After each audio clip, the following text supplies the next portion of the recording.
अस्सलाम वालेकुम रहमतुल्लाहि वबरकातुहू।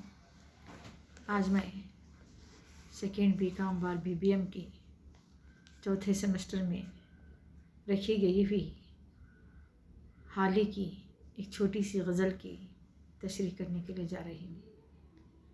गज़ल की तशरीह करने से पहले अल्ताफ़ हुसैन हाली का मुख्तसर सा तारुफ आपके सामने बयान करूँगी। अल्ताफ़ हुसैन नाम था और हाली तखल्लुस था। पानीपत 1837 में इनकी विलादत हुई। कहाँ पर है? पानीपत में। इब्तदाई तालीम वतन में ही हासिल की। इसके बाद शादी हो गई, मगर अरबी फ़ारसी की मज़ीद तालीम के लिए दिल्ली चले आए। मिर्ज़ा गालिब की खिदमत में बाकायदगी के साथ हाज़िर होते थे और इनकी सोहबत से फैज़ उठाते थे। 1857 के बाद वो नवाब मुस्तफ़ा खान शिफ्ता से वाबस्ता हो गए। बहुत हाली शायरी का ज़ौक़ रखते थे। मुबालिगा आराई से नफ़रत थी और जो भी सर सैयद से इनकी मुलाकात हुई, जिसने इनके ख़यालात में एक अजीम इनकलाब पैदा किए, और इन्हीं की फरमाइश पर मौलाना ने एक नज़्म मद्द व जज़्र इस्लाम लिखी। इसमें इस्लाम के उरूज व ज़वाल की दास्तानें बयान हुई हैं और सर सैयद इस नज़्म को अपनी नजात का ज़रिया समझते थे। एक जगह लिखते हैं, अगर मेरे मरने के बाद खुदा ताला ने मुझसे सवाल करेगा कि बता सर सैयद तूने दुनिया में ऐसा कौन सा कारनामा अंजाम दिया, तो मैं बिलाशुबा कहूँगा कि मैंने हाली के हाथ से मुसद्दस दिफा कर लाई। तो इस मुसद्दस को अपनी नजात का ज़रिया बताते। कौन है? सर सैयद। तो ये हाली का कारनामा था। हाली एक अच्छे तनकीद निगार भी थे और एक अच्छे सवानी निगार भी थे। इनका सरोकार शायरी से भी है और उस शायरी का आगाज़ इन्होंने गज़ल से किया है।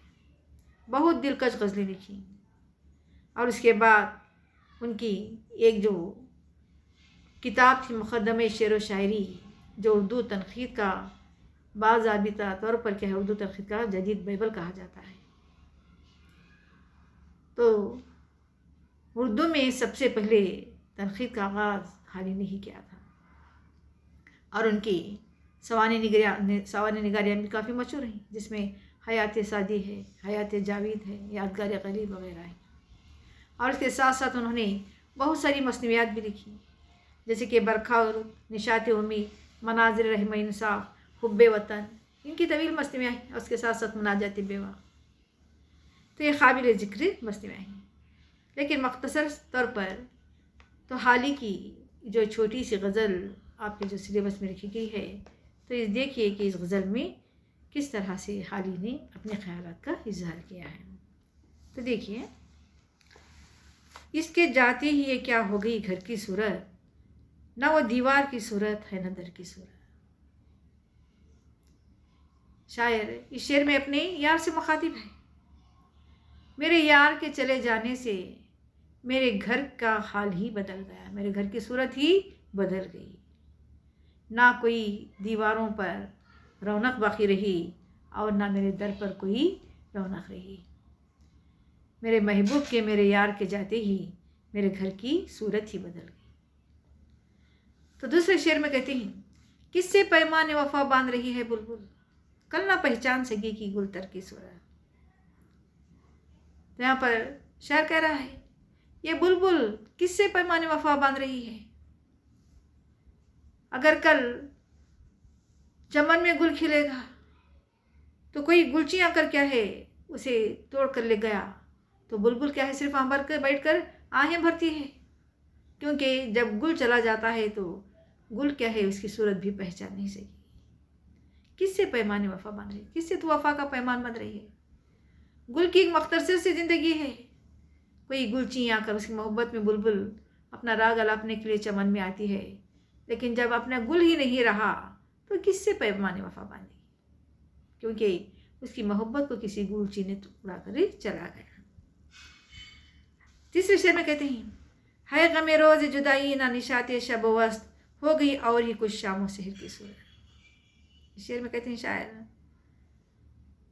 تو یہ غم جدائی شب و وصل، تو یہ ملاپ کی خوشی اور یہ جدائی کا غم، ایسا لگتا ہے کہ ہو گئی اور ہی کچھ شام و سحر کی صورت۔ صبح ہوتے ہی ہم نے خوشیاں دیکھنی چاہیے، لیکن شام ہوتی ہی کیا ہے، یہاں پر غم روز جدائی ہوگی، اپنا محبوب اپنا یار ہم سے دور چلا گیا۔ تو یہ شب و وصل کی جو خوشیاں تھیں وہ ساری کی ساری کیا ہو گئی، ختم ہو گئی۔ تو اس کے بعد ایک شعر میں کہتے ہیں اپنے جیبوں سے رہے سارے نمازی ہوشیار، ایک بزرگ آتے ہی مسجد میں خضر کی صورت۔ تو اس شعر میں تلمی پائی گئی ہے۔ تلمی کے معنی کیا ہیں؟ کوئی ایک شعر میں کسی واقعے کا ذکر کرنا۔ تو یہاں پر خضر علیہ السلام کا ذکر کیا ہے؟ خضر کا کام کیا تھا؟ گمراہ کو راہ دکھانا، رہنمائی کرنا ان کا کام تھا۔ تو یہاں پر کہتے ہیں حالی اپنی جیبوں سے رہے سارے نمازی ہوشیار، اے نمازیو اپنی جیبوں سے تم ہوشیار رہو، کیونکہ خضر کی صورت میں ایک بزرگ یہاں پر آئے ہیں، تو رہنما کرنے کے لیے آ کر وہ خود آپ کو گمراہ کر کے جا رہی ہیں، اسی لیے آپ اپنے جیبوں سے ہوشیار رہو۔ تو کہتے ہیں وائزو آتش دوزخ سے جہاں کو تم نے یہ ڈرایا ہے خود بن گئے ڈر کی صورت۔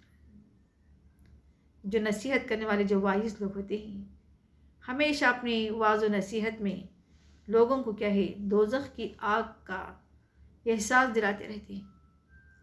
دنیا میں کچھ غلط کرو گے تو مرنے کے بعد کیا ہے، خدا تعالیٰ تم کو دوزخ کے آندھن میں جلائے گا۔ تو اس کا سے شاعر کہہ رہے ہیں وائزو آتش دوزخ سے جہاں کو تم نے یہ ڈرایا ہے خود بن گئے ڈر کی صورت۔ جو ڈرانے والے واعظ ہیں وہ خود ایک دن ڈر کی صورت بن جائیں گے، کیونکہ خواہ مخواہ تم کو دوزخ کی آگ کی یاد دلا کر ڈرا رہے ہیں۔ اس کے بعد کہتے ہیں شوق میں اس کے مزہ، درد میں اس کے لذت، نہ سہو اس سے نہیں کوئی مفر کی صورت۔ تو اس شعر میں کہہ رہے ہیں شوق میں اس کے مزہ، میرے یار کے شوق میں مجھے مزہ آتا ہے، اور اس کی جو لذت میں کیا ہے مجھے درد دکھائی دیتا ہے۔